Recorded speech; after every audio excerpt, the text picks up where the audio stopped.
I am consistently finding myself frustrated that the devs of Marvel Rivals seem to be balancing around pressure from players' opinions rather than backing themselves, and it's led to the toxic community that we have.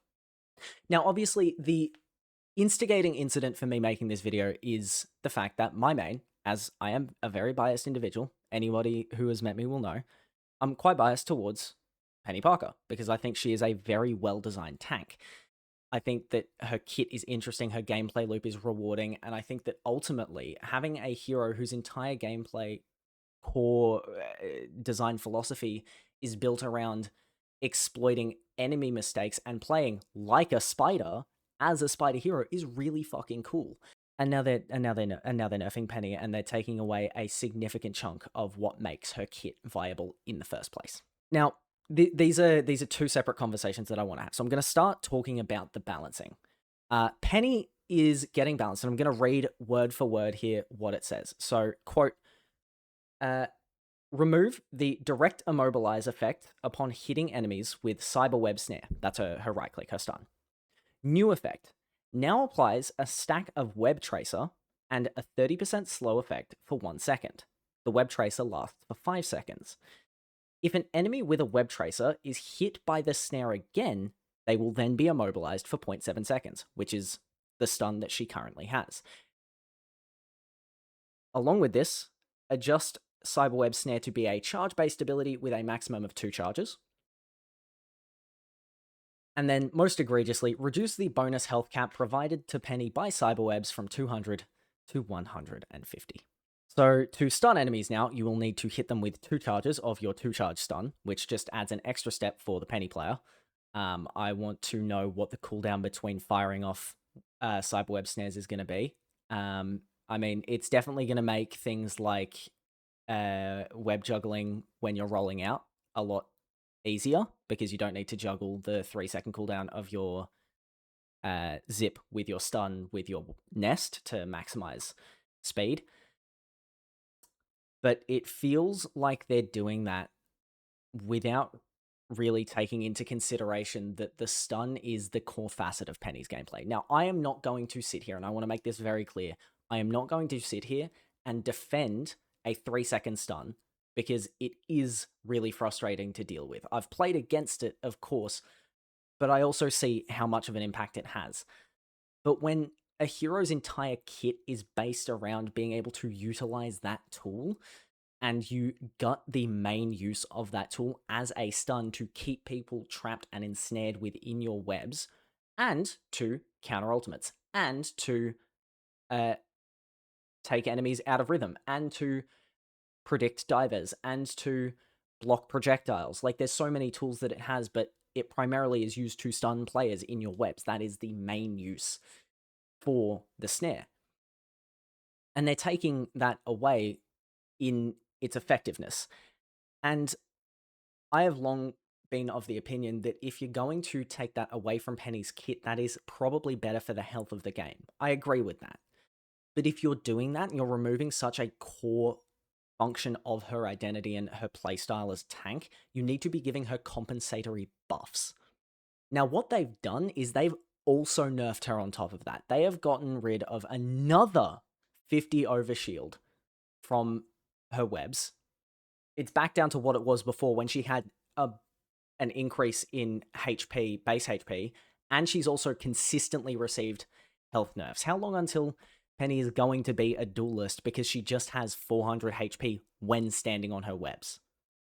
Like, I understand that Penny is frustrating to fight against, but it really irks me that it seems like the balancing decisions are made around player pressure. And what that has led to is one of the most entitled and insufferable and toxic and vile communities in gaming. And it's an issue. The Rivals devs have consistently not done their part to call out players that are relying on balancing as a crutch. Divers would complain about not being able to dive supports, so they gave them extra buffs, and then supports were complaining that tanks wouldn't peel for them, so suddenly supports need to get buffed, because players aren't peeling for them. Guys, this is a team-based game. If you are loading in with a me, me, me mentality, go play fucking Doom. This isn't for you if you are not going to be playing this with a team mindset. And I'm sick to my fucking stomach of being told that I am insane or crazy for having that opinion. It is a fucking team-based shooter. If you can't read one word into the description, you are a lost fucking cause. And I will get animated about this, and I will get really frustrated about this, because now, on top of all of the other shit that we have to deal with in this game, including but not limited to divers that refuse to switch because they have egos, poke players that are consistently rewarded for just clicking on people rather than actually needing to express skill in any other way than just raw aim, and being given tools to deal with every other situation outside of that, on top of duelists receiving the most number of heroes and considerably more since launch, on top of supports going on strike, on top of the rumors for a while of tanks going on strike, on top of the throwers, on top of the pay-to-throw accounts that, thank God, Rivals did anything about, on top of cheaters, on top of voice chat being abused, on top of Rivals not taking the right steps to actually foster a community that loves the game that they play. On top of all of that, now my main, who I have 180 hours on at the time of recording this, my main, who I sunk 35 hours into in Season 0, my main, who I pioneered movement tech for, that they shadow removed without so much as a fucking mention in the bottom of the patch notes, my main, who is the only fucking hero in the game whose headshots do less than 2 times damage to their targets. My main, who is already one of the most ridiculed characters, whose player base is one of the most targeted outside of the obvious in terms of the divers, the squirrel girls, Jeff, like, I understand. On top of all of that, you are now going to fundamentally rework the way that Penny needs to play her game because of this player pressure. Now, I know that there have been significant results with Penny performing incredibly well during the Ignite tournaments. I'm not going to say that Penny doesn't need to be nerfed, all right?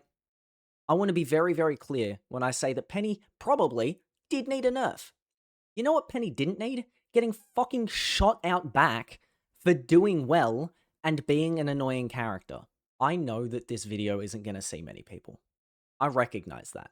I'm a small creator. I average like fucking 15 views on a video. I understand that there's going to be very few people that see this. But I really hope from the bottom of my heart that people who see this, I need you to hear my argument out first before you respond. Because at the end of the day, my argument is that Rivals as a game and developers at NetEase need to be doing a better job of telling players when they are in the wrong. Because currently, they are silent and permissive of vile behaviors, rampant sexism, racism, homophobia, absolutely diabolical throwing that is not being addressed, and consistently giving into players' demands when it has always made the game worse. I'm not saying don't listen to your player base, but sometimes you need to back the decisions that you are making. And sometimes you need to come out and say, hey, we are making this decision because of X, Y, and Z, so that even if people disagree, they can understand your reasoning. I really hope that the NetEase developers start to do better about this. I really hope that Penny isn't as gutted as I think she's going to be next season. I really hope that we can finally get rid of all of the pieces of shit that play this game and pretend like they're part of this community. Because I have fostered a Rivals community. I've literally run a 3x3 league. I have designed a format and run multiple seasons of a league of Rivals because I love this game. And the community that we've fostered is incredible. And I love those people. I am one fucking person. If I can do that unfunded, then NetEase, when it's their job, needs to be held accountable. Anyway, the hood looks pretty fun, doesn't he?